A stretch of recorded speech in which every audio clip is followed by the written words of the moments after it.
दोस्तों, Haryana daily news by पवन में आप सभी दोस्तों का स्वागत है। अगर आपको ये मेरी खबर अच्छी लगे तो लाइक कमेंट शेयर जरूर कीजिए और मेरे चैनल को सब्सक्राइब जरूर कर लिए ताकि कोई मैं वीडियो डालूं तो उसका नोटिफिकेशन आप तक पहले पहुंच जाए।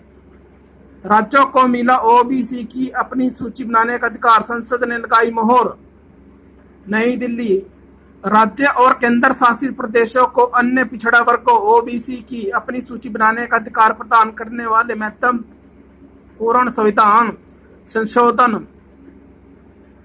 विधेयक को बुधवार को संसद की मंजूरी मिल गई। आरक्षण की 50% सीमा समाप्त करने की विभिन्न दलों की मांग के बीच सरकार के उच्च सदन में माना कि 30 वर्ष पुरानी आरक्षण संबंधी सीमा के बारे में विचार किया जाना चाहिए। राज्यसभा में लगभग 6 घंटे की चर्चा के बाद संविधान 127वां संशोधन विधेयक 2021 को शून्य के मुकाबले 187 मतों से पारित कर दिया गया। सदन में इस विधेयक पर विपक्षी सदस्यों द्वारा लगाए गए संशोधनों को खारिज कर दिया गया। यह विधेयक लोकसभा में मंगलवार को पारित हो चुका है।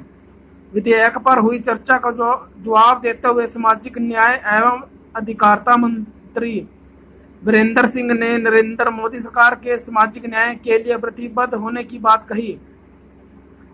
जाति आधारित जनगणना की सदस्यों की मांग पर उन्होंने कहा कि 2011 की जनगणना में संबंधित सर्वेक्षण कराया गया था, लेकिन वह अन्य पिछड़े वर्ग ओबीसी पर केंद्रित नहीं था।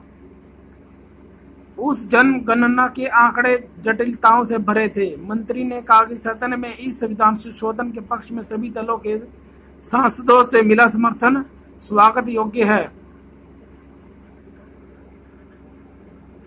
विधेयक पर हुई चर्चा में नेता प्रतिपक्ष मल्लिकार्जुन खड़गे सहित विभिन्न दलों के नेताओं ने मौजूदा 50% आरक्षण की सीमा को हटाए जाने, निजी क्षेत्र में आरक्षण लागू करने और जातीय आधार जनगणना कराए जाने की मांग की थी।